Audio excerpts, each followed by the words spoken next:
Manalangin po tayo.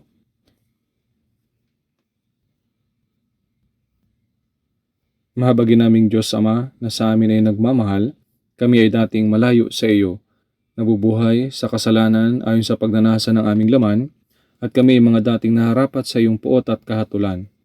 Ngunit dahil sa iyong dakilang pag-ibig at awa, nahabag ka po sa amin. Nagpapasalamat po kami sa iyo dahil sa biyaya ng aming Panginoong Hesukristo na kumuha ng sumpa at kahatulan na naharapat ay sa amin. Salamat po sa kamanghamanghang biyaya na sa pamagitan ng kanyang mahalagang dugo na idinanak, ang mga kasalanan namin ay napatawad magpakilanman, at hindi na kami kailanman haharap sa kahatulan at sumpa. Nagpapasalamat po kami sa biyaya na nagpahintulot sa amin na maunawaan ng iyong dakilang pag-ibig na nag-aakay sa amin sa kaligtasan sa pamagitan ng pananampalataya. Nagpapasalamat po kami dahil sa buhay na walang hanggan at sa malawalhating pag-asa ng pagpasok sa kaharian ng Diyos na iyong ibinigay sa amin. Sa oras na ito, kami na mga tinubos sa pamamagitan ng mahalagang dugo ng Panginoon ay sama-samang nagtitipon upang magpuri sa iyong dakilang biyaya at pag-ibig. Nagpapasalamat po kami sa iyo sa pagpapahintulot sa amin na mag-aral ng iyong salita at magkaroon ng fellowship sa loob ng banal na kapulungang ito. Naniniwala po kami na kasama ka po namin sa sandaling ito. Pakiusap, tingnan mo po ang bawat sa amin at ingatan mo po kami ng iyong mahabaging mga kamay. Samahan mo po kami sa pamagitan ng iyong masaganang biyaya, ng iyong salita at ng iyong kapangyarihan. Kung mayroon man sa gitna namin ang hindi pa tunay na nakakaunawa ng iyong pag-ibig, idinadalangin namin na buksan mo po ang kanilang mga puso, dumating nawa sila sa pagkaunawa sa iyong dakila at kahangahangang pag-ibig at biyaya, upang matanggap din nila ang regalo ng buhay na walang hanggang kasama namin. Pakiusap, samahan mo po ang lahat ng mga brothers at sisters sa maraming mga iglesia sa buong mundo na nag-iingat ng kanilang pananampalataya at nangangaral ng ebanghelyo sa kabila ng maraming kahirapan. Palakasin mo po sila sa pamamagitan ng iyong biyaya, ng iyong salita at ang kapangyarihan ng Espiritu Santo. Tulungan mo po sila na may sakatuparan ng misyon ng pagpapalaganap ng ebanghelyo na iyong ipinagkatiwala sa amin ngayong mga huling araw, upang mas marami pang mga kaluluwa ang maakay nila at may sakatuparan ng iyong gawain ng kaligtasan. O Panginoon na nagtuturo sa amin ng daan na dapat naming lakaran at nagtuturo sa amin sa pamamagitan ng iyong salita sa tatang panahon, pakiusap, ipahayag mo po sa amin ng iyong salita na nais mo pong ipakita sa amin sa oras na ito. Turuan mo po kami ng mas malinaw kung paano kami mabubuhay at kikilos. Nadalangin namin ito sa pangalan ng Panginoong Hesukristo. Amen. Buksan po natin ang ating mga Biblia sa Santiago chapter 4.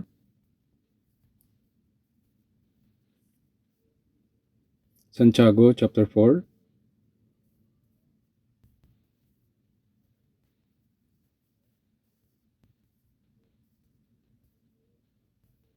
Santiago chapter 4 verse 13 hanggang 17. Basahin po natin ito ng sabay-sabay. Santiago chapter 4 verse 13 hanggang 17. Halik kayo ngayon, kayong nagsasabi, ngayon o bukas ay pupunta kami sa ganito o sa ganoong bayan, at kami ay mangangalakal doon ng 1 taon at kikita. Gayunman ay hindi ninyo nalalaman kung anong magaganap bukas. Ano ba ang inyong buhay? Kayo nga'y isang singaw na sandaling panahon ay lumilitaw at pagkatapos ay nagalaho. Sa halip ay dapat ninyong sabihin, kung loloobin ng Panginoon, kami ay mabubuhay at gagawin namin ito o iyon. Subalit ngayon ay nagmamalaki kayo sa inyong mga kayabangan. Ang lahat ng gayong pagmamalaki ay masama. Kaya't ang sino mang nakakaalam ng paggawa ng mabuti, ngunit hindi ito ginagawa, ito ay kasalanan sa kanya.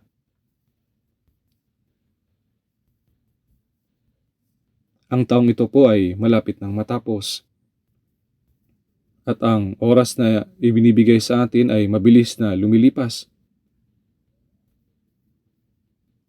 At hindi na magtatagal bago magbalik ang ating Panginoon. Ang layunin ng ating kaligtasan ay hindi upang masiyahan tayo sa kaginhawaan at kasiyahan sa mundong ito, kundi upang bigyan tayo ng bagong langit at bagong lupa, ang walang hanggang kaharian ng Diyos bilang ating pamana. Kaya nga, pinanabikan natin ang araw na iyon.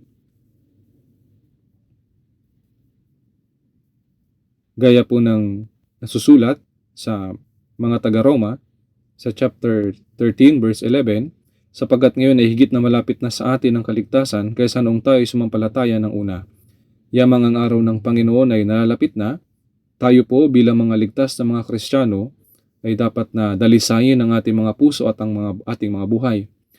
Taimtim nating inaasam na mabuhay ng tama at ihanda ang ating mga sarili upang salubungin natin ang Panginoon nang wala tayong dapat ikahiya at maging karapat-dapat tayo sa pagpasok sa kanyang kaharian at kalawalhatian. Sa araw na ito, ayon po sa mga kasulatan na binasa po natin, nais ko pong magbahagi, magsalita tungkol sa pamagat na plano ng tao at kalooban ng Diyos. Habang papalapit na tayo sa katapusan ng taon at papasok na tayo sa bagong taon, bawat isa sa atin ay binabalikan ang nakalipas na taon at nagsisimulang magplano at idisenyo ang paparating na bagong taon. Isang plano man ito para sa 1 taon, 5 taon o 10 taon. Patuloy po tayong nagsisikap na iplano ang ating kinabukasan at makamit ang ating mga ninanais. Ngunit tayo, bilang mga Kristiyano, ay dapat na mas malalim na mag-isip kaysa sa mga tao sa mundong ito. Gaya ng sinasabi ng kasulatan, makinig kayo. Kayong nagsasabi, halik kayo ngayon. Kayong nagsasabi, ngayon o bukas ay pupunta kami sa ganito o sa ganoong bayan at kami ay mangangalakal doon at ng 1 taon at kikita. Kapag sinasabi ng salita, halik kayo ngayon, isa itong utos upang gisingin ang ating mga isipan upang marinig ng tama ang salita ng Diyos. Ang talatang ito ay nagpapakita na maging sa araw na iyon, kahit na may mga Kristiyano na nakatanggap ng kaligtasan, may ilan na hindi ipinapamuhay ng maayos ang kanilang mga buhay Kristiyano. Ang dahilan ay dahil nabubuhay sila ayon sa kanilang sariling pag-iisip at mga plano, sa halip na ayon sa kalooban ng Diyos. Lalo na po, ang ilang mga mayayamang mananampalataya ay naghahanap ng kasiyahan sa mga bagay na makasalibutan sa halip na sa mga espiritual na biyaya at pagpapala na ibinibigay ng Diyos. Itinutuon nila ang kanilang mga pagsisikap sa pagkamit ng higit pa at nagiging mas mayaman sila. Naniniwala po ako na ito ang eksaktong dahilan kung bakit ibinigay sa kanila ang salitang ito.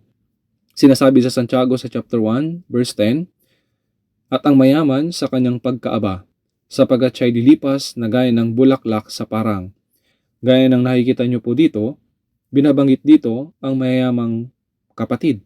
Sa gitna ng mga Kristiyano, may mga mayayaman at may mga mahihirap. Sa mundong ito, ang mayayaman ay mahilig itaas ang kanilang sarili, at ang mahihirap ay nabubuhay sa mas mababang posisyon. Ngunit sa loob ng church, tayo po bilang mga Kristiyano ay sinasabi na sa verse 10 at magmalaki ang mayaman sa kanyang pagkaaba. Sa sandaling naligtas tayo, ano man ang ating kayamanan o estado sa mundo, dapat po nating yakapin ang pagpapakumbaba kay Kristo. Dapat po tayong magpakumbaba.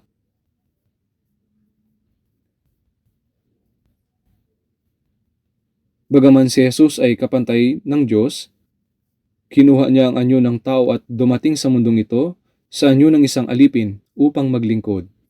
Gaya ng nasusulat sa Mateo 20 verse 28, kung paanong ang anak ng tao ay naparito, hindi upang paglingkuran, kundi upang maglingkod at upang ibigay ang kanyang buhay na pantubos sa marami.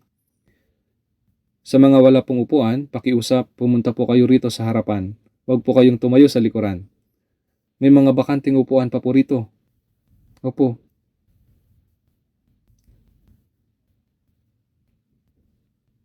Pakiusap, bilisan po natin at upuan ang mga bakanting upuan. Kaya nga, gaya ng sinasabi, ang mayaman sa kanyang pagkaaba. Ngunit ang kapatid na hamak ay hayaang magmalaki sa kanyang pagkakataas kay Kristo Jesus. Dahil lahat tayo ay magkakasama sa parehong biyaya, parehong pag-ibig ng Diyos at parehong maluwalhating pag-asa kay Kristo, Ang tunay na mahalaga ay hindi sa kung mataas o mababa ang estado natin sa buhay, kundi kung nabubuhay ba tayo ng buhay na karapat-dapat kay Kristo. Gaya ng sinasabi ng kasulatan, lahat ng mga bagay sa mundong ito ay lilipas na gaya ng bulaklak sa damo. Bulaklak at damo.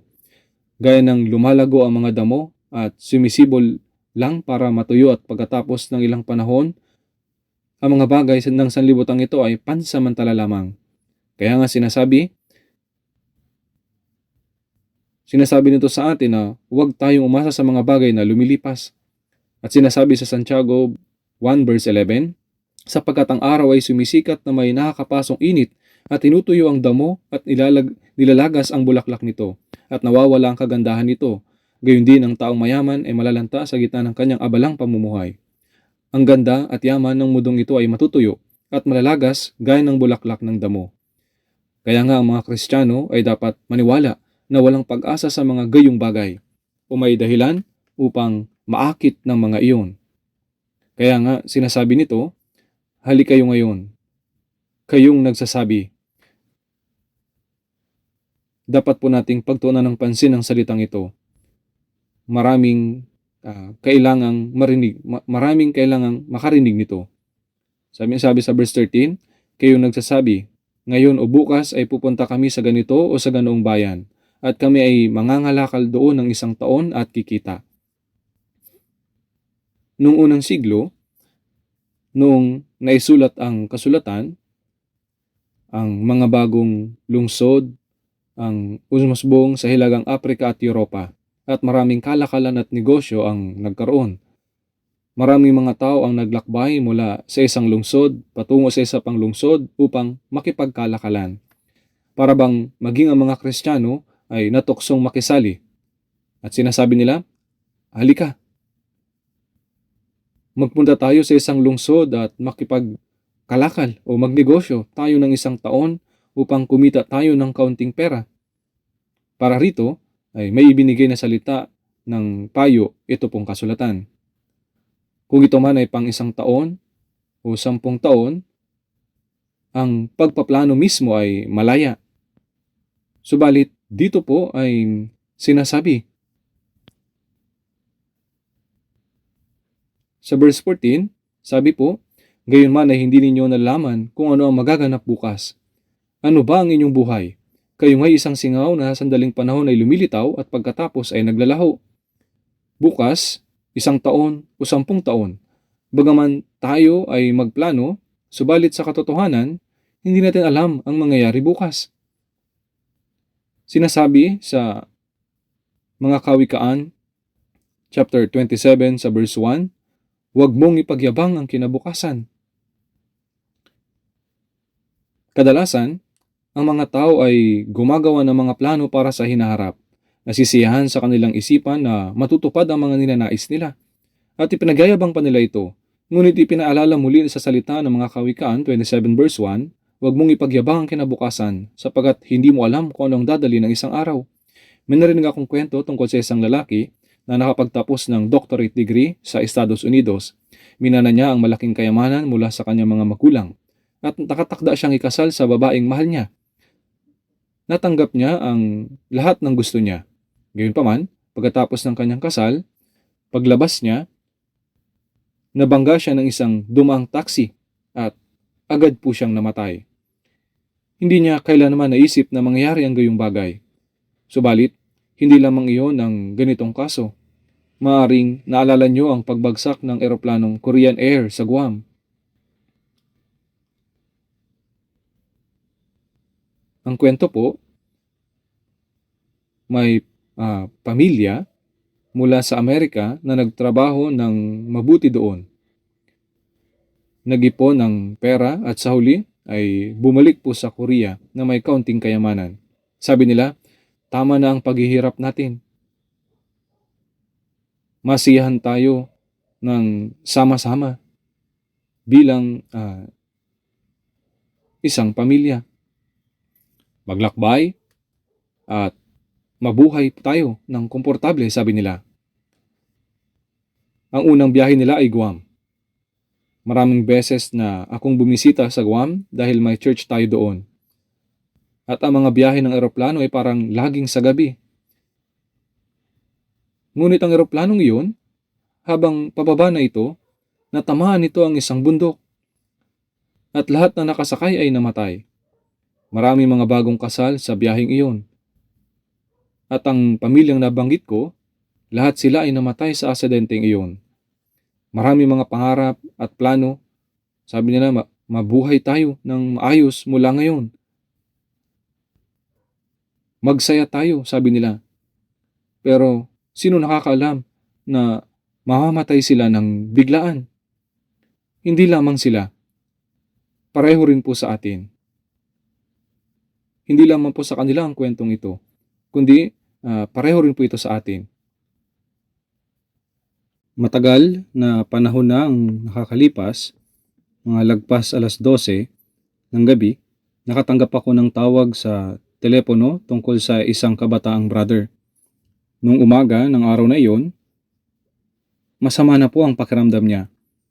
Nagmaneho siya patungo sa isang malaking ospital at bigla siyang nawalan ng malay. At sa hating gabi, siya po ay namatay. Siya po ay malusog at isang lalaking bata pa. Tunay po na hindi po talaga natin nalalaman kung ano ang mangyayari sa ating mga buhay. Sa isang kisap mata, pwede tayong mamatay sa isang aksidente. Gaya ng sinasabi sa kasulatan, ano ba ang inyong buhay? Kayo nga'y isang singaw na sandaling panahon ay lumilitaw at pagkatapos ay naglalaho. Gaya po ng isang hamog na tumataas at hinihipa ng hangin, ganoon din ang ating mga pisikal na buhay ay gaya ng isang singaw na madaling lumilitaw at pagkatapos ay maglalaho. Kaya nga,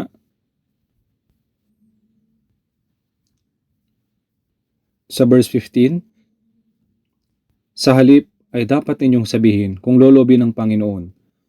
Kami ay mabubuhay at gagawin namin ito o iyon. Kung kalooban ng Diyos, mabubuhay tayo o mamatay. Kung kalooban ng Diyos, gagawin natin ito o iyon. Ngunit kung hindi niya ito kalooban, gaano man natin ito ninanais, ay hindi natin ito dapat gawin. Isa po itong babala na ibinibigay sa atin ng kasulatan. Ang ibig sabihin ba ng salitang ito ay kung gayon, ibig sabihin ba wala nang gagawin ang mga Kristiyano? Hindi magtatrabaho, hindi gagawa ng mga plano? Siyempre po hindi. Habang nabubuhay ang tao sa mundong ito, dapat silang kumita ng pera, gumawa ng mga plano, at gumawa ng may pagsisikap. Kailangan natin ang mga material na bagay habang narito tayo sa mundo. Kaya, dapat tayong kumita ng salapi at magkaroon ng pagkakakitaan. At hindi mali po ang magnais ng pansariling pag-aari. Ang problema ay hindi ito ang layunin kung paano mamuhay ang Kristiyano.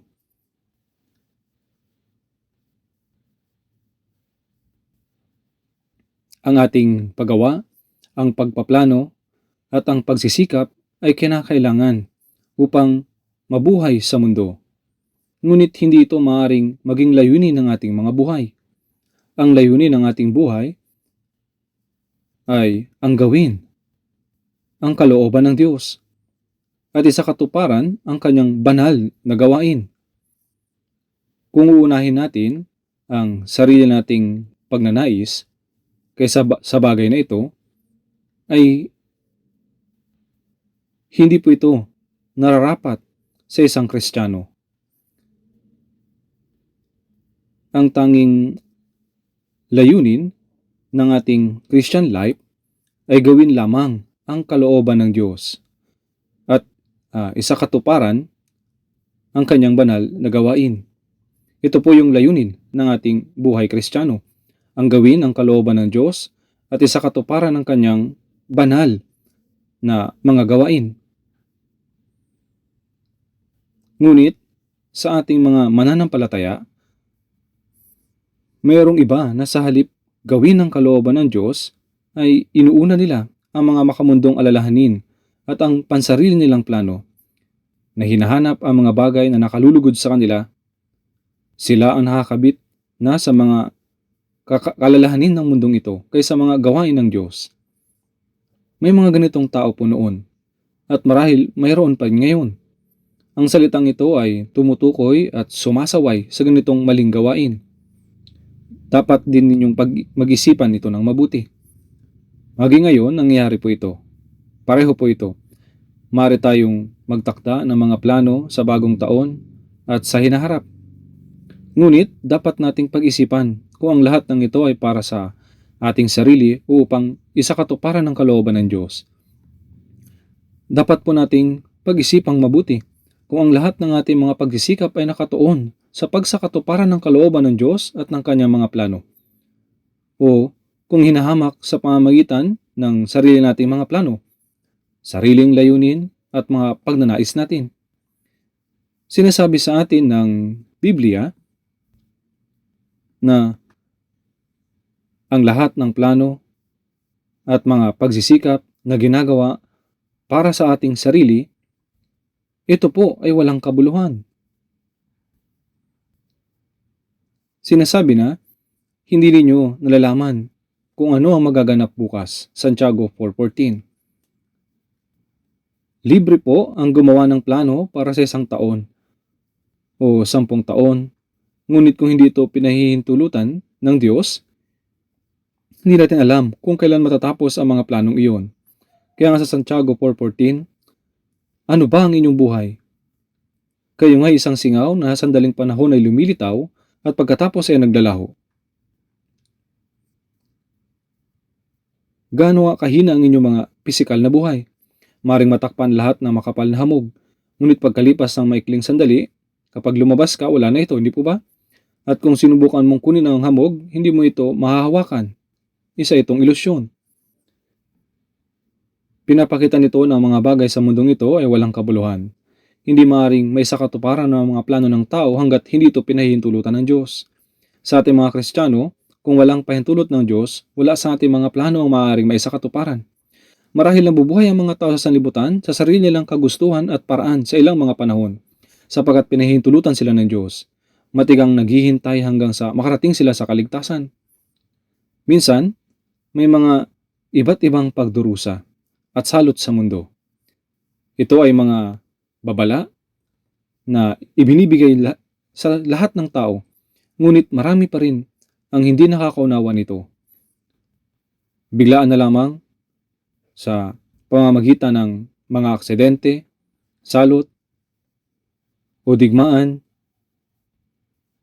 nawawalan sila ng buhay. Gayunpaman, mayroong ilan na higit na nagtatagumpay. Tila ang lahat ng ginagawa nila ay nagtatagumpay. Sinasabi sa Job 21, verse 7 hanggang 8, bakit nabubuhay ang masama, tumatanda, at nagiging malakas sa kapangyarihan? Ang kanilang mga anak ay matatag sa kanilang paningin, at nasa harapan ng kanilang mga mata ang kanilang supling. At sa Job 21 verse 13, ang kanilang mga araw sa kaginhawaan ay ginuhugol at sila ay payapang bumababa sa Sheol. Nabubuhay sila ng mabuti sa mundo, ngunit isang araw, bigla silang mahuhulog sa impyerno. Dahil hindi nila ito nauunawaan. Hinayaan sila ng Diyos na mag-isa hanggang sa magsisi sila at sila ay maligtas. Gayunpaman, dahil ang mga naligtas ay mga anak na ng Diyos, at dahil binigyan sila ng buhay na walang hanggan at pag-asa na makapasok sa langit, binabantayan sila ng Diyos sa kanilang pamumuhay dito sa mundo. Hindi natin iniintindi kung paano nabubuhay ang anak ng iba. Ngunit ang Diyos ay laging binabantayan ang kanyang mga anak. Umaasa siya na mabubuhay tayo ng matuwid at tinutulungan sila. At kapag gumawa sila ng mali, sinasaway niya sila at binabantayan sila. Ang mga anak ng Diyos ay binabantayan at sinusuportahan habang nabubuhay sa mundong ito. Subalit kung minsan ay dinidisiplina niya sila.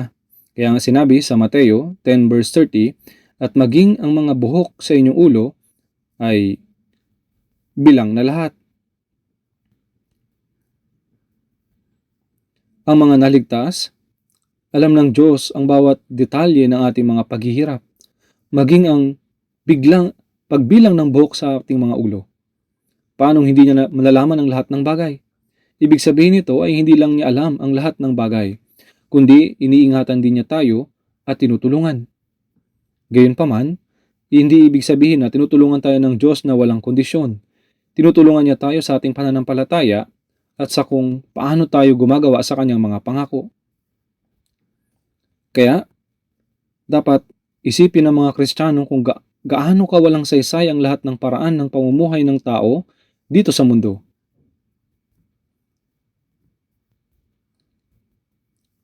Si Ernest Hemingway ay nagsulat ng isang kilalang aklat sa katapusan ng panahon ng kanyang pagiging manunulat. Alam po ninyo ang The Old Man and the Sea? Hindi po ba? Isa itong kilalang akda na nanalo ng Pulitzer Prize. Ngunit nang makita ko ang movie version nito, sobrang nakakabagot ito kung panonoorin ninyo. Talagang nakakabagot po ito. Tungkol ito sa isang matandang lalaki na namumuhay ng mag-isa at may isang malalim na hiling. Dahil nakatira siya sa may dagat, hinihiling niyang makapunta sa laot at makahuli ng malaking isda. Kaya't naghanda ang matandang lalaki ng isang maliit na bangka sa malayong bahagi ng dagat at nakahuli siya ng napakalaking isda. Mukhang nakawit niya ito. Ngunit dahil napakalaki ng isda, hindi ito mahuli. Kailangan niya itong hilahin papunta sa lupa. Isipin niyo kung gaano na lamang kahirap ito dahil malaki ang isda. Ngunit dumating ang isang pating at sinubukang kainin ng isda na nagmamadali. Kaya, ginamit ng matandang lalaki ng kanyang sagwan upang tamaan ang ulo ng pating at matapang itong kinalaban. Hinila niya ito sa pangpang. Ngunit, nang makita niya ito, wala nang natira, kundi mga buto na lang, tinik. Pagod na pumunta ang lalaki sa bangka at mag-isang humiga. Nakakagbagot, hindi po ba? Ngunit, nanalo ito ng Pulitzer Prize. Isa itong kilalang aklat. Alam po ba ninyo kung tungkol saan ito? Ganito ang ibig sabihin ng buhay. Ginagawa ninyo ang pinakamahusay ninyong ginagawa. Nagpapakahirap upang makuha ang gusto at sa huli wala. Ito po ang katotohanan. Mawawala itong gaya ng hamog. Sa tingin ninyo ay para kang may nagawa ka sa anumang paraan. Sa huli, walang matitira sa iyo. Ito po ang sinasabi ko. Sa Ecclesiastes 9 verse 3, ito'y isang kasamaan sa lahat na ginawa sa ilalim ng araw, na isang kapalaran ng dumarating sa lahat. Gayon din ang puso ng mga tao ay puno ng kasamaan, at ang kaululan ay nasa kanilang mga puso habang sila'y nabubuhay, at pagkatapos niyon ay nagtutungo sila sa kamatayan. Ang katapusan ng lahat ng tao ay magkakatulad, ngunit ang katapusan nila ay kasamaan. Ang kaululan ay nasa kanilang puso habang sila'y nabubuhay. Kapag nakita ito ng Diyos, may kaululan sa kanilang mga puso. Ngunit kalaunan, pagkatapos ng ilang panahon, babalik sila sa kamatayan. Sinasabi sa Kawikaan 23 verse 4 hanggang 5, habang huwag kang magpakapagod sa pagpapayaman. Maging matalino ka na ang sarili mapigilan. Kapag mapadako doon ang iyong paningin, iyon ay napaparam. Sapagkat biglang nagkakapakpak ang kayamanan, lumilipad na gaya ng agila patungong kalangitan. Ang pagpapakapagod upang yumaman ay nangangahulugang ginagamit mo ang sarili mong kaalaman upang ituon ang iyong mga mata sa mga walang kabuluhang bagay. Kaya Kawikaan 23:5, nagkakapakpak ang kayamanan, lumilipad na gaya ng agila patungong kalangitan. Mabilis na lumilipad ang kayamanan. Tama po? Nandyan po tapos wala na. Kaya, para hindi ito lumipad palayo, may mga taong kumakapit dito, tulad ng real estate.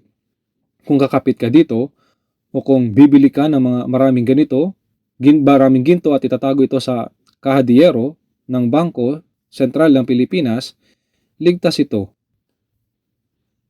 Pagkatapos lilipad ka. Lahat ng iyon ay kahangalan. Kaya sinasabi niya, ano ba ang iyong buhay?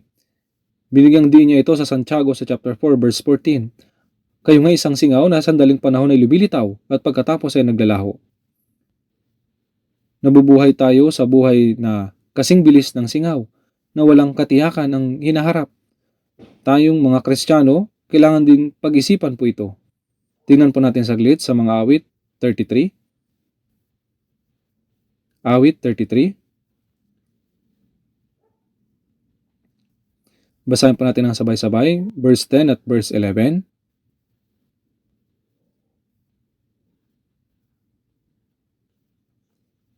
Awit 33, verse 10 hanggang 11. Dinadala ng Panginoon sa wala ang payo ng mga bansa. Kanyang binibigo ang mga panukala ng mga bayan. Ang mga payo ng Panginoon kailanman ay nananatili, ang mga iniisip ng kanyang puso sa lahat ng salinlahi. Sinasabi sa mga awit, chapter 2, verse 1, bakit nagsasabuatan ng mga bansa? At sa walang kabuluhan ng mga bayan ay nagpaplano. Bakit nagsasabuatan ng mga bansa? At sa walang kabuluhan ang mga bayan ay nagpaplano.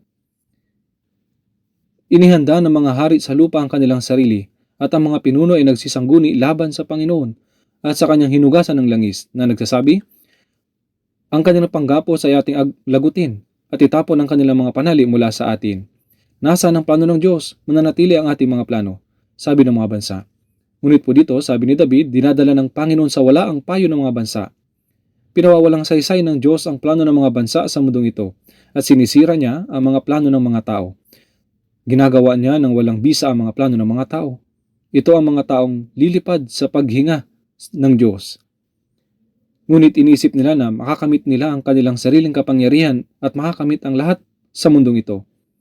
Awit 33 verse 11. Ang payo ng Panginoon kailanman ay nananatili. Ang mga iniisip ng kanyang puso sa lahat ng salinlahi. Ang payo ng Diyos ay isang plano. Ang plano ng Diyos ay nananatili magpakailanman.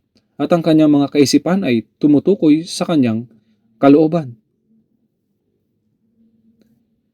Magpapatuloy ito sa lahat ng henerasyon. Dahil ang kalooban ng Diyos ang masusunod, alam na alam po natin ito. Ang mga bansa sa mundong ito, ang mga dakilang kapangyarihan ngayon, ang Estados Unidos, ang Russia, ay nagkakasalungatan. Gayon din po ang China. Ang North Korea, kahit isang maliit na rehimen, ay gumagawa ng mga sandatang nuklear at nagbabanta sa mga dakilang kapangyarihan upang mapanatili ang kanyang rehimen. Ngunit lahat ito ay walang saysay. Tama po? Makapangyarihang bansa man sila o maliit o mahinang bansa, sinisira ng Diyos ang kanilang mga plano at pakana. Ang plano at layunin ng Diyos ay nahahayag sa Biblia. Sa makatuwid, umiiral ang kasaysayan ng tao at ng lahat ng bagay sa mundo upang matupad ang kalooban at layunin ng Diyos. Ano ang layunin ng Diyos sa paglikha sa sangkatauhan ayon sa kanyang wangis? Siyempre po, ang layunin ay bigyan tayo ng buhay na walang hanggan at gawin tayong mga anak ng Diyos upang dalhin tayo sa walang hanggang langit. Habang nabubuhay ang mga tao sa mundong ito, pinamamahalaan ng Diyos ang mundong ito hanggang sa maihanda niya ang mga tao na nakalaan para sa langit. Ang plano at layunin ng Diyos ay matutupad ng walang kabiguan. Tinutupad ng Diyos ang kanyang plano at ang kanyang layunin. Ngunit hindi ito alam ng mga bansa. Kumikilos sila na parang sila mismo ang mamamahala sa mundo. Na para bang lahat ng kanilang pinaplano at ninanais ay matutupad. Ngunit hindi po ito ganito. Kapag sinabi ng Diyos na hindi, kahit isang beses lang, kung ganoon, tapos na po ang lahat. Ganon din po para sa ating sarili. Para sa atin, may ganitong hymno po. Alam niyo po ito. Like the woman at the well, I sought. What did I seek? Empty and vain things. So many people have sought empty and vain things. Ang lahat ng ito ay walang laman at walang kabuluhan. Sinabi po ito ni Solomon sa Ecclesiastes sa chapter 1 sa verse 2. Walang kabuluhan ng mga walang kabuluhan. Sabi ng mga ngaral, walang kabuluhan ng mga walang kabuluhan, lahat ay walang kabuluhan. Sa isang talata po ng kasulatan, ang salitang walang kabuluhan ay ginamit ng 5 beses. Maging siya rin Solomon sa Jerusalem bilang anak ni David at namahala siya ng may dakilang kapangyarihan at karunungan na ibinigay sa kanya ng Diyos. Ano po ang napagtanto niya? Ang katotohanan na ang lahat ay walang kabuluhan. Nabubuhay tayo sa isang walang kabuluhang mundo. Ngunit, hinahanap natin ang hindi walang kabuluhan. Ayon sa Juan chapter 6 verse 40, sapagkat ito ang kalooban ng aking Ama, nang bawat nakakakita sa anak at sa kanya'y sumampalataya ay magkaroon ng buhay na walang hanggan, at muli ko siyang bubuhayin sa huling araw. Ano po ang layunin ng Diyos?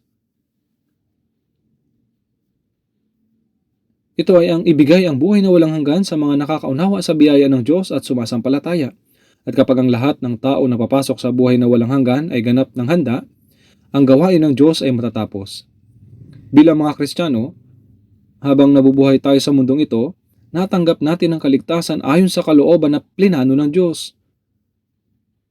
Ang ating kaligtasan ay natanggap sa pamamagitan ng biyaya ng Diyos, ayon sa plano ng Diyos, ayon sa kanyang kalooban. Na tayo ay maligtas, ay kalooban ng Diyos.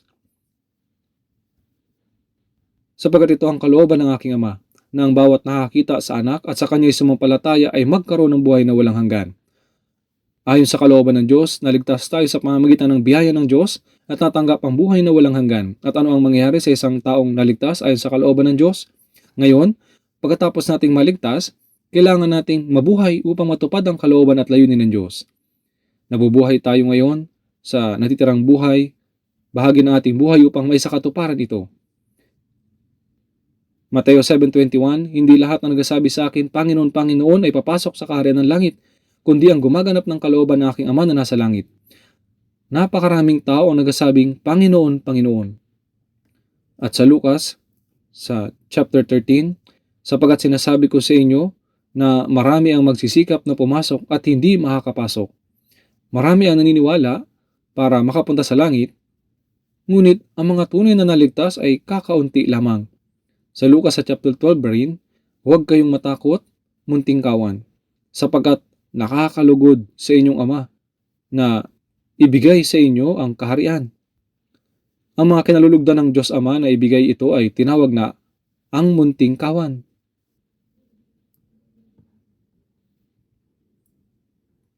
Sa Mateo 7 verse 14, sapagkat makipot ang pintuan at masikip ang daang patungo sa buhay at kakaunti ang nakakatagpo niyon. Ang pintuan na patungo sa buhay ay iilan lang ang nakakatagpo. At sa verse 13, Mateo 7:13, sapagkat maluwang ang pintuan at malapad ang daang patungo sa kapahamakan at marami ang pumapasok doon. Akala ko ang malapad ang daan at makipot na pintuan ay nangangahulugan ng mga mananampalataya at di mananampalataya. Ngunit kalaunan, napagtanto kong hindi ganun. Merong dalawang uri ng mananampalataya, gaya ng makikita nito. Hindi lahat na nagsasabi sa akin, Panginoon, Panginoon, ay papasok sa kaharian ng langit. Sa mundong ito, may mga mananampalataya at hindi mananampalataya. At mula sa mga mananampalataya, mayroong mga ligtas na mapupunta sa langit. At maraming mga mananampalataya, ngunit mapupunta rin sa impyerno. Kaya, sa naghahangad na makapasok, ngunit hindi nila ito magagawang makapasok. Sinasabi dito na marami na hindi ligtas. Naligtas tayo ayon sa kalooban ng Diyos. Tama po? Pagkatapos maligtas, dapat tayong mabuhay ayon sa kalooban ng Diyos. Ngayon, pagkatapos nating maligtas, mayroong kalooban ng nanais ng Diyos. Dahil binigyan niya tayo ng buhay na walang hanggan, ng Diyos at ng maluwalhating pag-asa, dapat tayong mamuhay sa banal na kalooban at layunin ng Diyos. Ang kalooban at layunin ng Diyos ay dapat na maging kalooban at layunin ng ating buhay. Kaya nga sinasabi,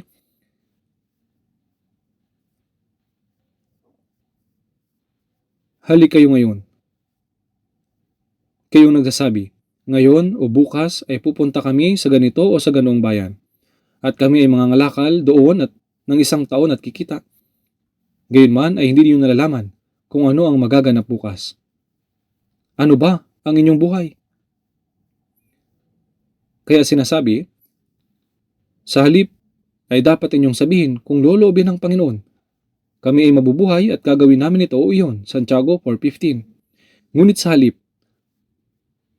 ang mga salitang subalit ngayon ay nagmamalaki kayo sa inyong mga kayabangan, ay nangangahulugan ng pagtatakda ng sariling mga plano at layunin na bukod sa kalooban ng Diyos at pagsisikap na may sa katuparan ng mga ito ay tinatawag na walang kabuluhan, huwad, at walang kabuluhang pagmamalaki. Hindi ito angkop sa paningin ng Diyos. Kaya nga sinasabi, ang lahat ng gayong pagmamalaki ay masama. Santiago 4:16. Ang lahat ng mga plano at pagsisikap na hiwalay sa kalooban ng Diyos ay sa paningin po ng Diyos, isang hamon sa kalooban at plano ng Diyos, isang bagay na salungat. Ang ibig sabihin ng challenge sa English ay sumasalungat. Ang ibig sabihin ay tumututol. Sinasabi sa atin na sa loob natin, ang mga kaisipan ng laman at ang mga kaisipan ng Espiritu ay naglalaban sa isa't isa. Galatia 5:17, sapagkat ang laman ay nagnanasa laban sa Espiritu at ang Espiritu ay laban sa laman, sapagkat ang mga ito ay laban sa isa't isa. Sa loob ng isang taong naligtas, ang dalawa ay magkasalungat, maging sa ating pang-araw-araw na buhay. Ang Espiritu Santo ay nagsasalita sa atin. Sinasabi sa atin na gawin ang ayon sa kalooban ng Diyos. Kapag narinig at natututunan natin ang salita ng Diyos sa church, malalaman natin kung ano ang plano at kalooban ng Diyos. At nagpapasya tayong mamuhay ayon sa kaloobang iyon. Ngunit pagkalipas ng panahong iyon, ay sumusuko tayo. Patuloy tayong nagsusumika para lamang may sakatuparan ang ating naisip at binabalak, nang hindi isinasaalang-alang ng maayos kung ano ang kinalaman nito sa layunin at plano ng Diyos. Kaya naman, sinasabing, lahat ng ito ay masama. Kung titingnan po ninyo sa Juan sa chapter 4, nung dumaan si Jesus sa Samaria, siya ay pagod sa mahabang paglalakbay, nauuhaw at nagugutom, at sa balon sa Samaria, alam niyo po ang eksenang iyon, tama po? Humiling siya sa isang babae na dumating upang umigib ng tubig na bigyan siya ng tubig. At sa verse 9, paanong nangyari na ikaw na isang Hudyo ay humihingi ng maiinom sa akin na isang babaeng Samaritana? At tumanggi siya, sapagkat hindi nakikisama ang mga Hudyo sa mga Samaritano. Ang ibig kong sabihin, humihingi ng kaunting tubig ang isang manlalakbay. Kayong mga Hudyo ay itinuturing na mga aso ang mga Samaritano. Kaya bakit kita bibigyan ng tubig? Ngunit hindi humingi si Jesus sa babaeng Samaritana dahil gusto niyang kumuha ng tubig na maiinom mula sa kanya. Alam ni Jesus kung anong uri siya ng babae. Isang babaeng may maraming kasalanan.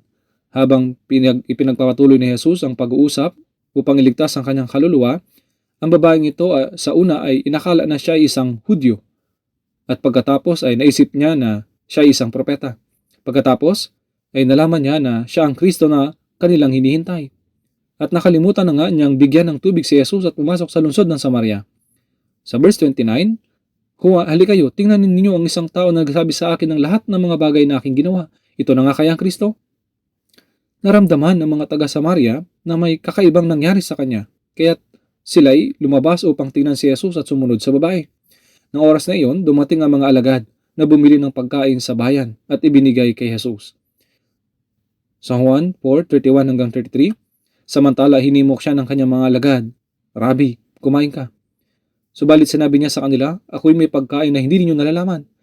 Kaya't sinabi ng mga alagad sa isa't isa, may nagdala kaya sa kanya ng pagkain? Walang nagbigay sa kanya ng anuman. Nakalimutan ng babaeng Samaritana na bigyan ng tubig si Jesus. Iniwan ang kanyang banga at humayo sa lungsod. Si Jesus ay pagod, uhaw at gutom. Subalit sinabi ni Jesus sa Juan 4:32, subalit sinabi niya sa kanila, ako'y may pagkain na hindi ninyo nalalaman. Sinabi sa kanila ni Jesus, ang pagkain ko ay ang gawin ng kalooban na nagsugo sa akin at tapusin ang kanyang gawain. Nang si Jesus ay labis na nagutom, nauhaw at napagod, ano ang kanyang pagkain? Kapag ang isang tao ay nagutom at nauhaw, ang unang hinahanap niya ay kahit anong makakain. Subalit sa gitna ng matinding pisikal na paghihirap, ang pagkain ninais ni Jesus ay ito. Ang pagkain ko ay ang gawin ng kalooban ng nagsugo sa akin at tapusin ang kanyang gawain. Ginawa ni Jesus ang pinakamahalagang pagkain niya, ang tuparin, ang kalooban ng Diyos.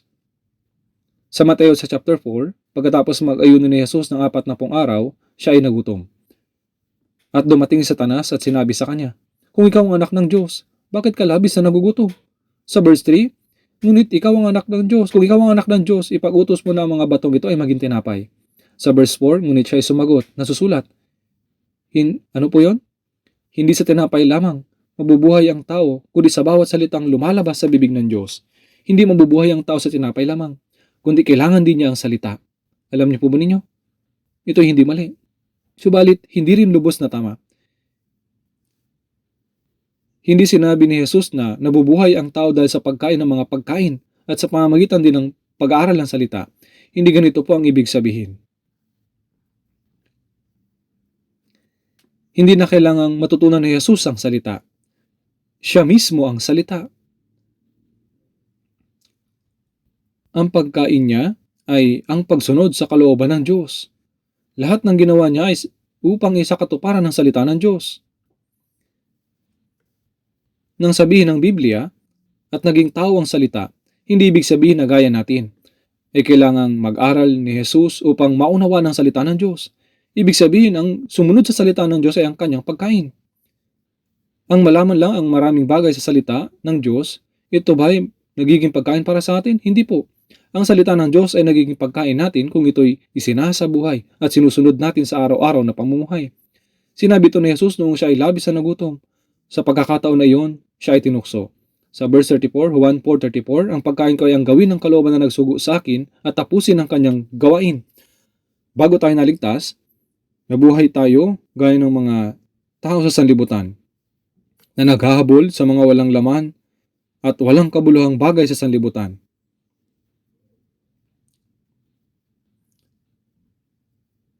Kaya nga, sa Efesos chapter 2 verse 3, tayong lahat ay dating nabuhay sa gitna ng mga ito, sa mga pagnanasa ng laman na ating ginagawa, ang mga nais ng laman at ng pag-iisip, at tayo nooy katutubong mga anak ng kapuotan, gaya naman ng mga iba. Dati tayong namuhay ng ganito. Nabuhay tayo para sa bigyang kasiyahan ng pagnanasa ng laman at pag-iisip. Dahil po dito, sa paningin ng Diyos, tayo'y mga katutubong anak ng kapuotan. Subalit ngayon, matapos matanggap ang kaligtasan, dapat tayong mamuhay sa natitira nating buhay upang matupad lamang ang kalooban ng Diyos. Tama po? Ito ang layunin ng ating buhay. Ito ang ninanais ng Diyos. Buksan po natin ang ating Biblia sa Job chapter 34. Job chapter 34. Chapter 34 verse 21. Basahin po natin ng sabay. Job 34 verse 21. Sapagkat ang kanyang mga mata ay nasa lakad ng tao, at nakikita niya ang lahat ng mga hakbang nito. Sapagkat ang kanyang mga mata ay nasa lakad ng tao, at nakikita niya ang lahat ng mga hakbang nito. Binibigyan ng espesyal na atensyon ng Diyos ang landas ng mga naligtas. Minamasdan niya ang ating bawat hakbang. Nililinis niya ang ating daan. Kaya tayo'y nagmamadaling pumunta sa Kanya. Sa mga awit 119, verse 105, ilawan sa aking mga paa ang salita mo, at liwanag sa landas ko. Itinuturo sa atin ng Diyos ang daan na dapat nating tahakin, at minamasdan niya ng mabuti kung tayo ba ay lumalakad sa landas na ito o hindi. Sapagkat ang kanyang mga mata ay nasa lakad ng tao, at nakikita niya ang lahat ng mga hakbang nito. Palagi po natin tandaan na ang Diyos ay nagmamasid sa ating landas, at sinusuring mabuti ang paraan ng ating paglakad. Gaya ng sinasabi sa Job 7 verse 19, gaano katagal mo akong hindi titingnan, ni babayaan akong nag-iisa hanggang sa malunok ko ang aking laway. Walang anumang bagay tungkol sa atin na hindi alam ng Diyos. Maingat na sinusuri ng Diyos ang ating pagkilos, mga hakbang, maging ang ating mga iniisip. Nakikita na nalaman niya ito ng lahat. Tingnan po natin sa Kawikaan 16, chapter 16, verse 9. Kawikaan 16, verse 9.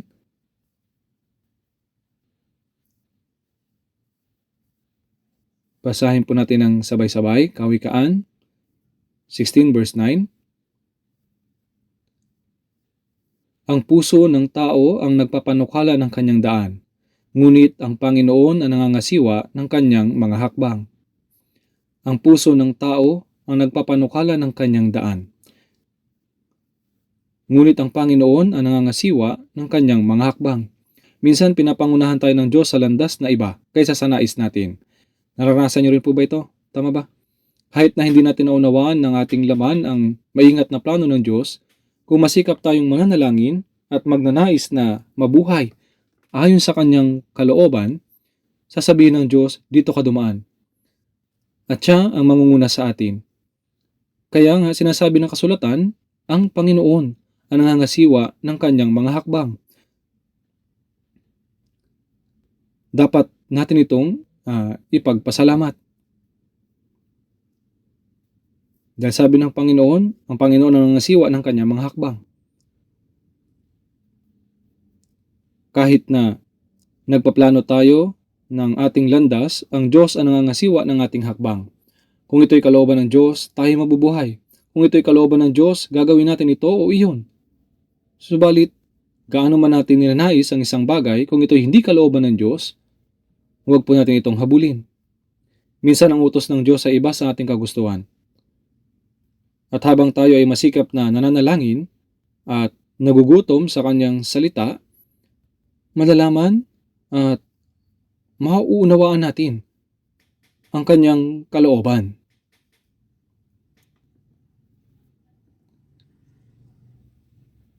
Tingnan po natin sa Jeremias sa chapter 10. Jeremias chapter 10, verse 23. Jeremias chapter 10, verse 23. Basahin po natin ng sabay. Jeremias 10:23. Alam ko, O Panginoon, na ang lakad ng tao ay wala sa kanyang sarili. Wala sa taong lumalakad ang magtuwid ng kanyang mga hakbang. Sinabi dito, alam ko, O Panginoon, na ang lakad ng tao ay wala sa kanyang sarili. Dito po ang lakad ng tao ay itinutuwid, ang hakbang ay tumutukoy na sa buhay ng isang taong naligtas. Ang lakad ng tao ay wala sa kanyang sarili. Wala sa taong lumalakad ang magtuwid ng kanyang mga hakbang. Habang ikaw ay lumalakad, ang Diyos ang nangangasiwa ng iyong hakbang. Maaaring nais mong magpunta sa isang daan, ngunit pinamumunuan ka ng Diyos sa ibang direksyon. Wala sa taong lumalakad ang magtuwid ng kanyang mga hakbang. Kaya nga, habang patuloy tayong nag-aaral ng kasulatan, dapat tayong maging sensitibo at marunong kumilala sa kalooban ng Diyos. Sa halip na may katigasan ng ulo na ipinipilit ang ating sariling plano at kagustuhan, dapat nating hanapin at unawain kung ano ba ang kalooban ng Diyos. Kung ito'y kalooban ng Diyos, tayo'y mabubuhay. Kung ito'y kalooban ng Diyos, tayo'y mamamatay. Tama po? Ang mabuhay ayon sa kalooban ng Diyos ay mahalaga. Subalit, kung ang kalooban ng Diyos ay pumunta tayo sa Kanya, maging ito ay kailangan nating yakapin. Kaya nga, bilang mga Kristiyano, nabubuhay tayo para sa iisa lamang layunin, ang tuparin ang kalooban ng Diyos. Sa Mateo chapter 26 sa verse 39, ano po yung panalangin ni Jesus sa halamanan ng Getsemani ng gabi bago siya mamatay doon sa krus? Ama ko, kung maaari lumampas sana sa akin ang kopang ito. Ang krus ay ang kopa ng pagdurusa.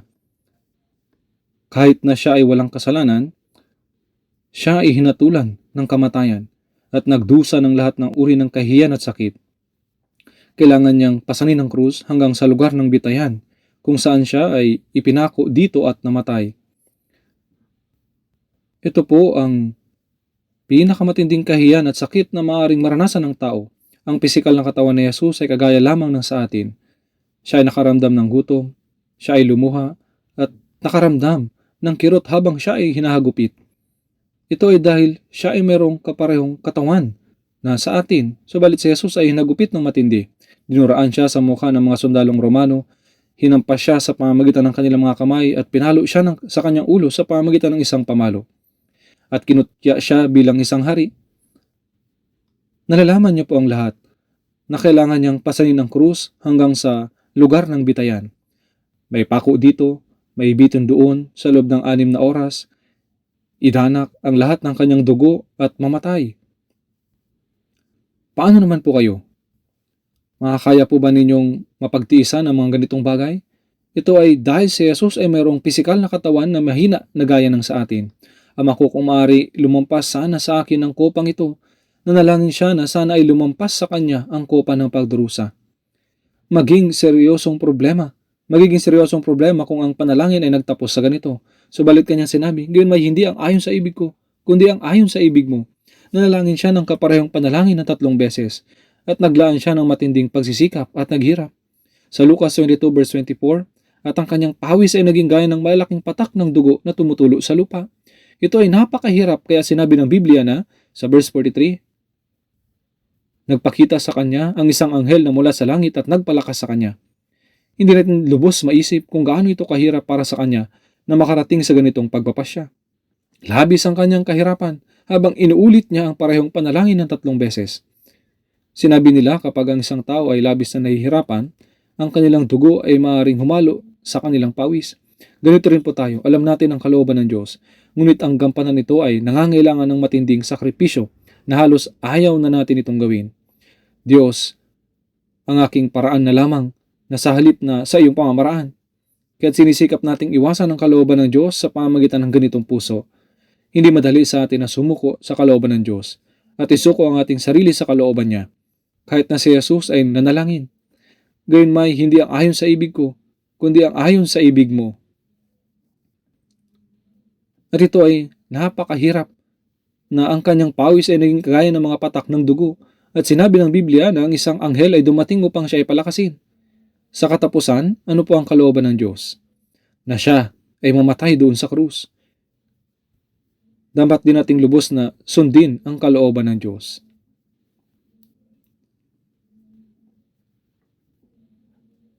Buksan po natin sa Biblia sa 1 Pedro sa chapter 4. 1 Pedro chapter 4.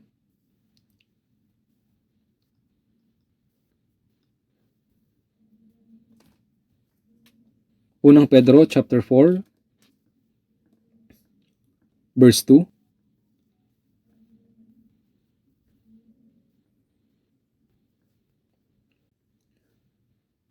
Basahin po natin ang sabay-sabay. Upang hindi na kayo mamuhay sa laman sa inyong nalalabing panahon sa masamang pagnanasa ng mga tao, kundi sa kalooban ng Diyos. Pagkatapos nating maligtas, hindi na kayo mamuhay sa laman sa inyong nalalabing panahon sa masamang pagnanasa ng mga tao. Sabi po, pagnanasa ng mga tao. Ibig sabihin po na huwag na tayong sumunod sa ating mga sariling pagnanasa, kundi sa kalooban ng Diyos, upang sa natitira nating buhay ay mailaan natin para sa Kanya. Kailangan nating sundin ang kalooban ng Diyos at isa pamuhay ang ating nahalabing panahon sa ating katawan para sa Kanya. Hindi natin nalaman kung ilang sandali na lamang ang natitira sa atin. Subalit kailangan nating sumunod, kagaya na sinabi ng Biblia, upang hindi na kayo mamuhay sa laman sa inyong nalalabing panahon sa mga masamang pagnanasa ng mga tao, kundi sa kalooban ng Diyos. Kanina po ay may binanggit ako tungkol sa isang dikon. May isang tao na mayroong napakalaking bahay at malawak na lupain. Nagsikap ng mabuti ang mga tao upang makapagtayo ng isang church building doon. Ngunit sa huli ay hindi po ito nangyari. Tila hindi naman talaga kailangan ng taong iyon ng ganito kalaking bahay at lupa. Subalit tumanggi siyang ialok ang mga ito hanggang sa huli.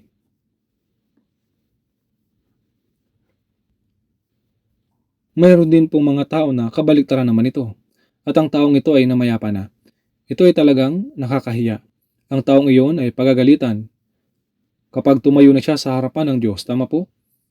Kaya mga kapatid, kahit na tayo ay mamuhay ng ayon sa kalooban ng Panginoon o hindi, ang lahat ay mahahayag kapag tumayo na tayo sa kanyang harapan, ayon sa ating mga ginawa. Kaya sa 2 Korinto, chapter 5, verse 9, sinabi ni Apostol Pablo, kaya't maging nasa tahanan o malayo sa tahanan, ang aming mithiin ay ang bigyan siya ng kasiyahan. Bakit natin ito kailangang gawin? Sabi sa verse 10, sapagkat tayong lahat ay kailangang humarap sa hukuman ni Kristo, upang bawat isa ay tumanggap ng kabayaran sa mga bagay na ginawa niya sa pamamagitan ng katawan, maging mabuti o masama. Kapag dumating ng Panginoon na tumayo na tayo sa kanyang harapan, ang mamuhay ng ayon sa kalooban ng Diyos ay mabuti at ang hindi mamuhay ng ayon sa kalooban niya ay masama. Dapat tayong hatulan kung namuhay tayo ayon sa kanyang kalooban o hindi. Kailangan nating mamuhay habang laging iniisip ang tungkol dito. Habang tayo nabubuhay, mayroong mga bagay na kailangan nating gawin ayon sa kalooban ng Diyos. Ngunit mayroon ding kaisipan ng laman na ayaw sumunod sa kanyang kalooban. Ang dalawang ito ay nakikipaglaban sa isa't isa. Ano pang dapat nating gawin sa mga ganong pagkakataon? Sinabi ni Apostol Pablo na, ngunit sinusupil ko ang aking katawan at ginagawa itong alipin. 1 Korinto 9:27. Kailangan nating supilin ang ating pisikal na katawan na ayaw sumunod sa salita ng Diyos at gawin ito na sundin ang kalooban ng Diyos. Hindi ang ayon sa ibig ko, kundi ang ayon sa ibig mo. Napakahalaga na mamuhay. Napakahalaga na mabuhay na maayos para sa Panginoon. Subalit, kinakailangan din naman na mamatay sa tamang paraan sa Panginoon.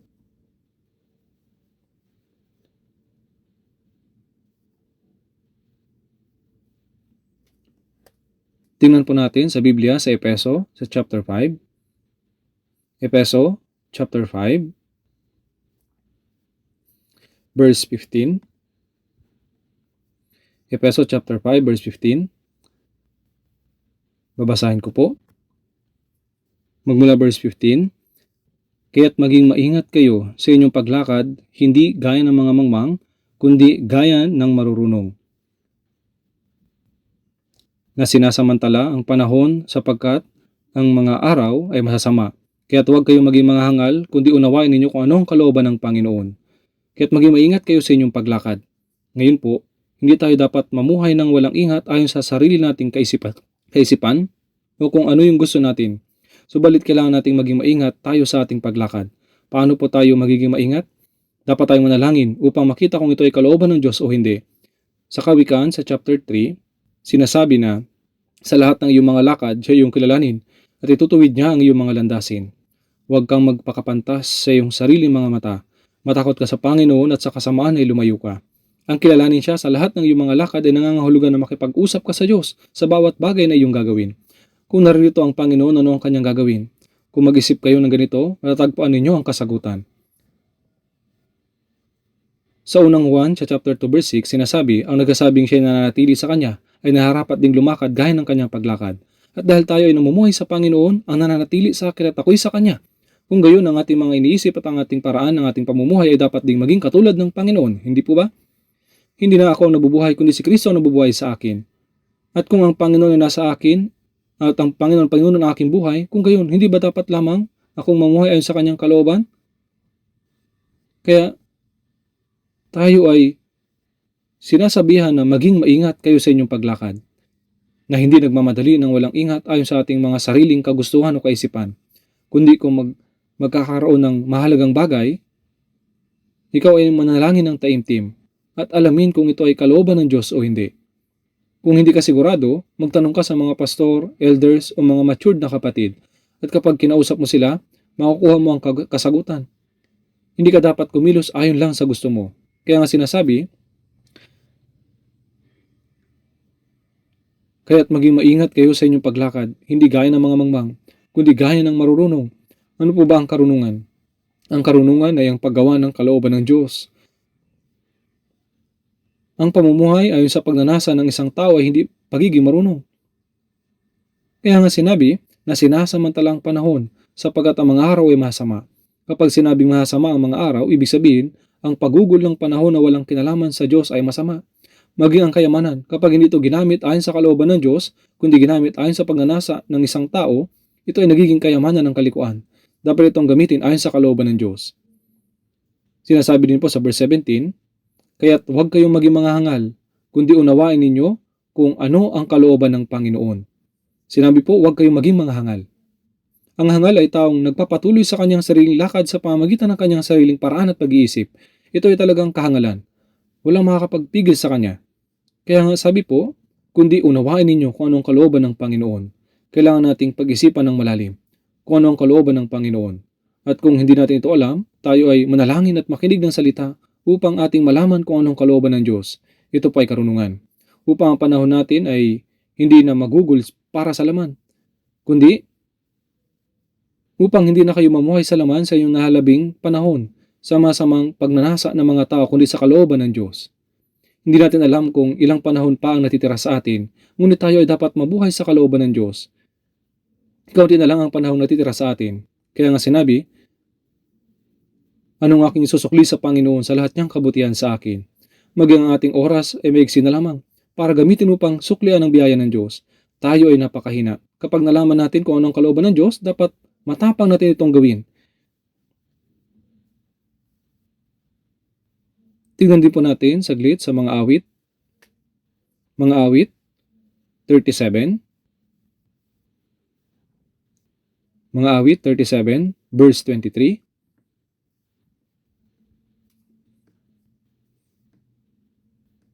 Mga awit 37:23. Basahin po natin ng sabay. Ang mga lakad ng isang tao ay ang Panginoon na nagtatatag at siya'y nasisiyahan sa kanyang lakad.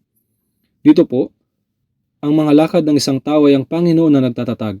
Sino pang tinutukoy dito? Ang mga Kristiyano, isang naligtas. Itinatatag ng Panginoon ang kanyang mga lakad. Itinatakda niya ang daan na kailangan nating tahakin at siya'y nasisiyahan sa kanyang lakad. Nasisiyahan ng Panginoon sa taong lumalakad sa daan na itinakda ng Diyos. Malinaw na sinasabi ng kasulatan na ito ang daan na dapat nating lakaran. Siya ang aking gumagabay. Ang Panginoon ay aking karamay. Pinapakita niya ang daan na dapat kong lakaran. Siya'y nasisiyahan sa kanyang lakad. Basahin po natin sa verse 24. Bagaman siya'y mahulog, hindi siya lubos ng bubuwal, sapagat ang Panginoon ang aalalay sa kanyang kamay. Kung lalakad tayo sa tamang daan, kahit na tayo ay matisod sa daan, tayo mahigpit na hahawakan ng Diyos at ibabangon tayo. Hindi niya tayo tutuluyang hayaang bumagsak. Pinoprotektahan tayo ng Diyos. Dapat alam mo ito. Na kapag tayo ay nabuhay sa kalooban ng Diyos, tutulungan at poprotektahan tayo ng Diyos sa lahat ng parte ng ating buhay, maging sa ating pisikal na buhay. Sa mga bata, kapag may isang anak na lumabag sa kalooban ng magulang at nabuhay lang ayon sa gusto niya, ito ay hindi tama, di po ba? Kung malino na maunawaan ng bata ang kalooban ng kanyang tatay at nanay at nabubuhay ayon sa kanilang kalooban, kung gayon, kapag may dumating na kahirapan, sila ay tiyak na tutulong. Ngunit sa kabilang banda, kung nabuhay siya ayon sa gusto lang niya at bumagsak, sabi nga, sige, babagsak ka at masaktan dahil sa iyong sarili. Pababayaan din ng Diyos ang ganitong tao upang siya ay matuto sa pamamagitan ng bunga ng kanyang pamumuhay na hiwalay sa Diyos. Marami na po akong nakitang na taong ganito. Merong tao na kumikita ng malaking pera, ngunit pagdating ng pangaral ng Ebanghelyo, siya ay maramot. Sa halip, naging sakim siya. Nais niyang mas lumawak pa ang kanyang negosyo ng higit pa. Alam niyo po ang nangyari? Siya ay talagang bumagsak. Maging ang kanyang bahay ay nawasak. Kapag nakita mo ang ganito, talagang matatakot ka. Hindi po ito palalampasin ng Diyos.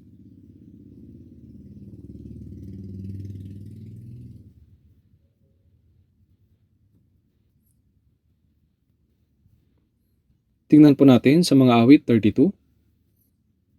Mga awit 32, verse 8 at verse 9.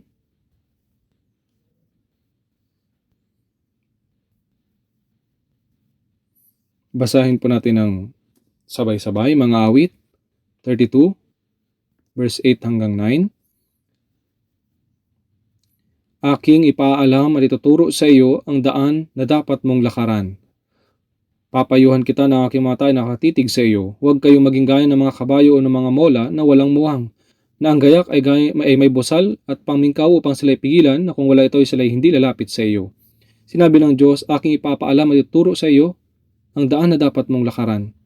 Bakit ba natin pinag-aralan ng Biblia? Dahil sinasabi at tinuturo sa atin ng Diyos ang daan na dapat nating lakaran. Kaya sinabi, aking ipapaalam at ituturo sa iyo ang daan na dapat mong lakaran. Papayuhan kita na ang aking mga mata ay nakatitig sa iyo. Tayo po ay tinitig ng maigi ng Diyos upang malaman kung tayo ay lumalakad sa daan na iyon o hindi. At mayroon pong tao na napakabait nung pumunta ako sa Jeju Island sa unang pagkakataon. Doon sa Sogwepo, hinahanap ko ang bahay ng brother na iyon. Noong nagtanong ako ng direksyon sa isang babae, sabi niya, dumiretso ka lang dito. Dito ang daan. Pagkatapos dito ka dadaan. Tinuro niya ang daan, ngunit nang tumuloy na ako, nagdalawang isip ako kung ito ba ang daan o hindi. Nakita ko na ang babae na nagturo sa akin ng daan ay tinitignan pala ako. Sumigaw siya, hindi dyan. Hindi dyan. Naisip ko, aba, napakabait niya. Hindi lang niya tinuro ang daan, kundi minamatyagan niya rin ako habang lumalakad upang makita kung tama ang tatahakin ko o hindi. Interesante po ito, di po ba? Ginagawa rin ito ng Diyos sa atin. Nang sinabi ng Diyos na aking ipapaalam at ituturo sa iyo ang daan na dapat mong lakaran, papayuhan kita na ang aking mga mata ay nakatitig sa iyo. Ibig sabihin, kung maliligaw tayo, didisiplinahin tayo ng Diyos upang tayo ay bumalik sa tamang daan. Aking ipapaalam at ituturo sa iyo ang daan na dapat mong lakaran. Papayuhan kita na ang aking mga mata ay nakatitig sa iyo. Hindi tayo makakatakas sa paningin ng Diyos. Sa palagay niyo ba, basta na lang tayo pababayaan ng Diyos na mabuhay ayon sa gusto natin? Kung ang minamahal na anak ay gumawa ng mali, basta na lang ba pababayaan ng magulang ang batang iyon sa anumang gagawin niya? Hindi po. Kapag mabuti ang kanyang ginagawa, tinutulungan siya. Kapag may mali siyang ginagawa, didisiplina sila. Kung hindi gagana ang salita, gagamitin ng Diyos ang pamalo. Huwag kayong maging gaya ng kabayo o ng mola na walang unawa. Ang kabayo ay nililigyan ng busal. Isang pamingkaw na may busal. Alam ko ito dahil nag-alaga kami noon ng maliit na kabayo sa bahay. Ang busal ay maayos na nakalagay sa bibig ng kabayo. Sa katunayan, sa umpisa pa lang, kailangan ay mawala na ang ngipin ng kabayo dahil kung may ngipin siya, paano may lalagay ang busal? Kung ganito ay masisira ang kanyang ngipin. Kaya't kailangan ay ilagay na kaagad ang busal sa kabayo upang ito ay makontrol. Huwag kayong maging gaya ng kabayo o ng mola na walang unawa, na ang gayak ay may busal at pamingkaw upang sila ipigilin. Kung wala ang busal at pamingkaw, kahit nahilahin mo sila, hindi sila susunod. Ano po ang ibig sabihin nito? Kung hindi ka kusang loob na susunod, ilalagay sa iyo ang busal at pamingkaw. Ikaw ay hihilahin kasama nito. Kaya't huwag maging gaya ng kabayo o mola na walang unawa. Hindi mo ba kayang sumunod ng kusa? Mula ngayon, dapat tayong mabuhay sa natira nating buhay ayon sa kalooban ng Diyos. Tingnan po natin ulit sa Santiago chapter 4. Santiago chapter 4.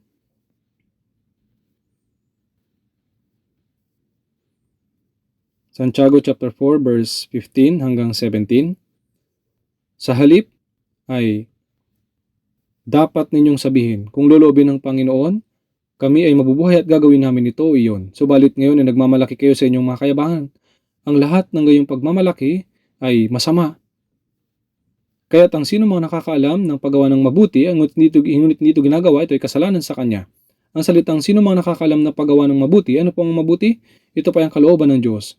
Kung alam ng isang tao ang kalooban ng Diyos at hindi niya ito ginagawa, ito ay kasalanan. Ang mga tao sa mundong ito ay nag-iisip na ang paggawa ng kasalanan ay paggawa ng mga masamang gawain, maling gawain. Siguro ang mga Kristiyano ay hindi gagawa ng masamang gawa o maling gawa. Subalit, para sa mga Kristiyano na nagsasabi, kaya't ang sino mang nakakalam ng paggawa ng mabuti, ngunit hindi ito ginagawa, ito ay kasalanan sa kanya. Ang basihan po ay magkaiba. Ang malaman ng kalooban ng Diyos at di pagsunod dito ay kasalanan. Ito ay gaya ng pamumuhay ng ayon sa aking sariling kalooban. Kaya dapat tayong mamuhay ng ayon sa kalooban ng Diyos. Basahin din po natin sa Roma, chapter 14, verse 7 hanggang 8, ng sabay-sabay. Mainam po hanapin natin ito ng sama-sama. Roma, chapter 14. Roma, chapter 14, verse 7 hanggang 8. Walang sino man sa atin ang nabubuhay sa kanyang sarili, at walang sino mang namamatay sa kanyang sarili. Kung nabubuhay tayo, sa Panginoon tayo nabubuhay, o kung namamatay tayo, sa Panginoon tayo namamatay. Kaya't mabuhay man tayo mamatay, tayo'y sa Panginoon. Sa talatang ito, sinasabi, walang sino man. Ibig sabihin po nito ay ang mga naligtas. Pag-isipan po natin ito. Mayroon po na 2,500 hanggang 3,000 na mga tao nandito. Sa ngayon po ba kayo sa ngayon po ba kayo sa salitang ito? Walang sino man sa atin ang nabubuhay sa kanyang sarili at walang sino mang namamatay sa kanyang sarili. Hindi tayo nabubuhay para sa ating mga sarili at namamatay para sa ating sarili. Kung nabubuhay tayo, sa Panginoon tayo nabubuhay. O kung namamatay tayo, sa Panginoon tayo namamatay. Hindi po ito isang espesyal na bagay. I live for the Lord, I die for the Lord. Whether I live or die, I am the Lord. Dahil hindi na ako ang nagmamayari sa aking sarili, kundi sa Panginoon. Sa Panginoon na. Kaya wala na akong kalayaan. Wala akong kalayaan para mamuhay para sa aking sarili. Walang karapatan na mamatay para sa aking sarili. Tanging ang mga taong nagdesisyong mamatay para sa Panginoon ang makakapamuhay para sa Panginoon.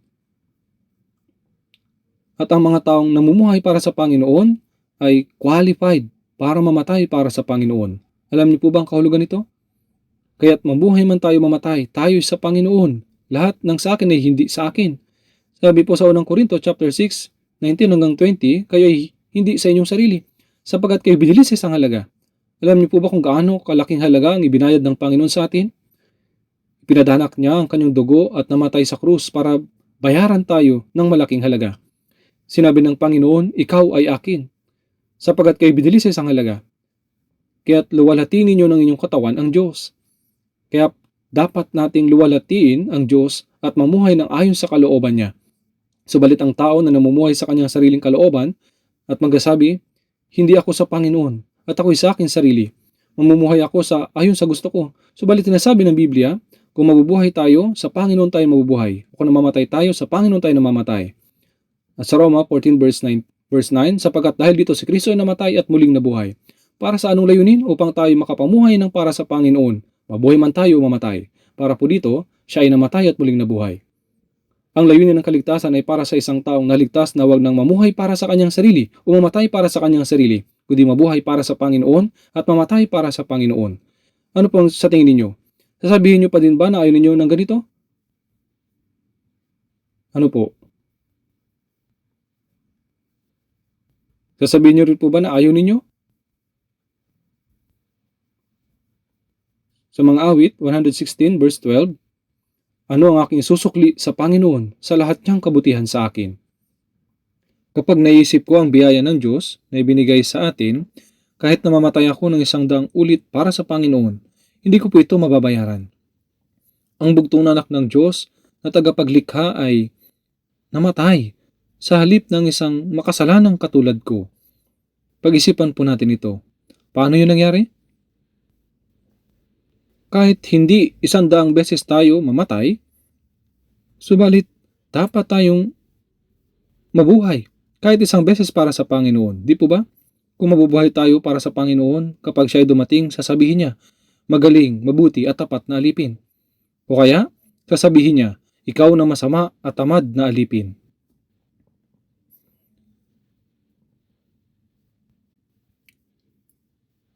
Meron pong founder ng Salvation Army na si William Booth.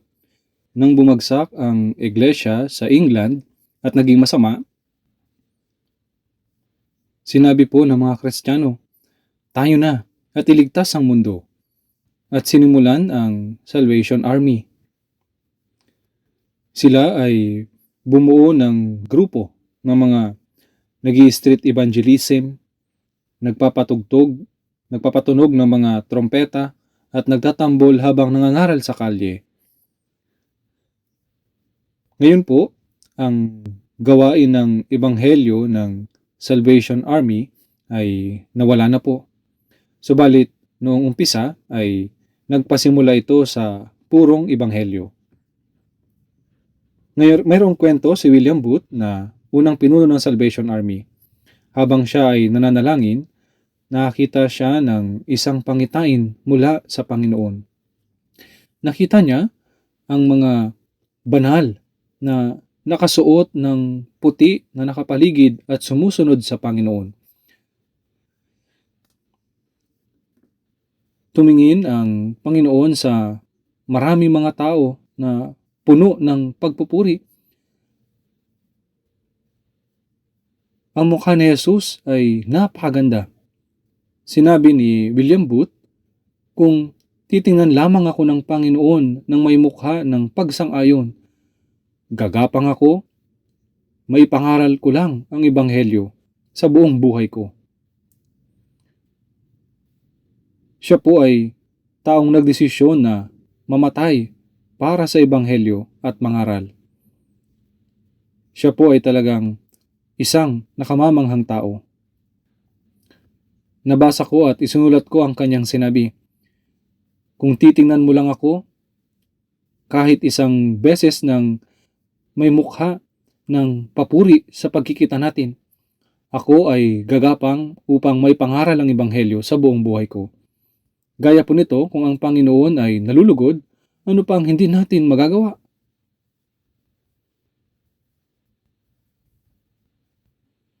Sa natitira nating buhay, nawa ay huwag na tayong mamuhay para sa ating sarili. At mamuhay para sa sarili at mamatay para sa sarili ay isang sumpa.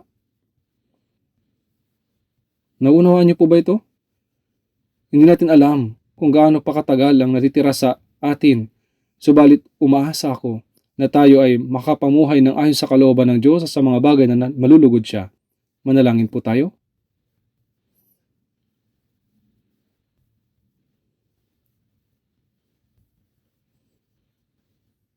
Mahabagin naming Amang Diyos, salamat po sa pagliligtas sa amin sa pamamagitan ng mahalagang dugo ng Panginoon. Ang aming katawan at kaluluwa ay binili ng dugo ng Panginoon, at lahat ng ito ay sa iyo na. Mabuhay man kami o mamatay, ano man ang aming ginagawa, niyanais po namin na mamuhay lamang ayon sa kalooban mo at para sa kalawalatian mo, O Diyos. Panginoon, kung ipapamuhay namin ang aming mga natitirang buhay na sumusunod ayon sa pagnanasa ng laman, naalaman po namin na ito ay walang halaga at walang kabuluhan. At kung gayon, ang aming nalalabing buhay ay tunay na walang kabuluhan. Pakiusap, pamunuan mo po kami, hawakan kami ng iyong salita, biyaya at ng kapangyarihan ng Espiritu Santo. At pangunahan mo po kami upang wag na kaming mamuhay ng walang kabuluhan, kundi mamuhay ng tama para sa iyong kalooban at sa iyong kalawalatian. Gabayan mo po kami upang kami makatayo ng walang anumang dapat ikahiya sa harapan ng kalawalatian ng Panginoon na malapit nang dumating. Kami po ay lubos na umaasa lamang sa iyo na tutulungan mo po kami sa aming buhay. Dinadalangin namin ito sa pangalan ng Panginoong Hesukristo. Amen.